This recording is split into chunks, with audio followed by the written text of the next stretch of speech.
அந்த எஃப்ஐஆர் போடுறதுக்கே பெரிய போராட்டம் நடத்த வேண்டியது இருந்தது. போட்டு இன்ன தேதி வரைக்குமே அவங்கள அரெஸ்ட் பண்ணாமல் இருக்காங்க.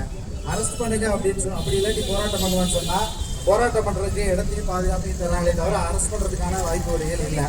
இது தொடர்பாக நாங்கள் போன வாரம் கமிஷனர் ஆஃபீஸ் இந்த வாரம் நீங்கள் செவ்வாய்க்கிழமை கமிஷனர் ஆஃபீஸில் போய் கம்ப்ளைண்ட் சொன்னால் அவர் டெப்டி கமிஷனருக்கு ரெஃபர் பண்ணுறாரு. டெப்டி கமிஷனர்கிட்ட நாங்கள் பேசும்போது அவர் சொல்கிறாரு, நாங்கள் சொல்கிறோம் எங்கள் ஒரு அரசு ஊழியர் வங்கி ஊழியரை அடிச்சிருக்கிறாங்க.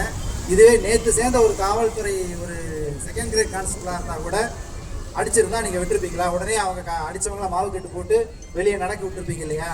அப்போ நீங்களும் அரசு ஊழியர் தானே, நாங்களும் அரசு ஊழியர் தானே, எங்களுக்கு இந்த மாதிரியான ஒரு வித்தியாசமான ஒரு நடைமுறையை ஏன் எங்ககிட்ட பார்க்குறீங்க போது இல்லை நாங்கள் தேடிட்டு தான் இருக்கோம், ஆள் அப்ஸ்டாண்ட் ஆகிட்டாங்கன்னு டெப்டி கமிஷனர் சொல்கிறாரு.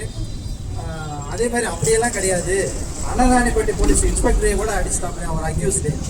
அப்புறம் ஒன்றுமே பண்ண முடியலையா எங்களால்? போலீஸோட கவனம் என்னங்கிறத அவருடைய வாக்குமூலமாக சொல்கிறாரு.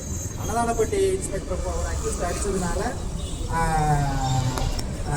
அப்ஸ்டாண்ட் ஆகிட்டாங்களாம். அதுக்கப்புறம் அரெஸ்ட் பண்ணதுக்கப்புறம் அவர் பெயிலே வந்துட்டார். என்ன பண்ண முடியும் அப்படிங்கிறாங்க.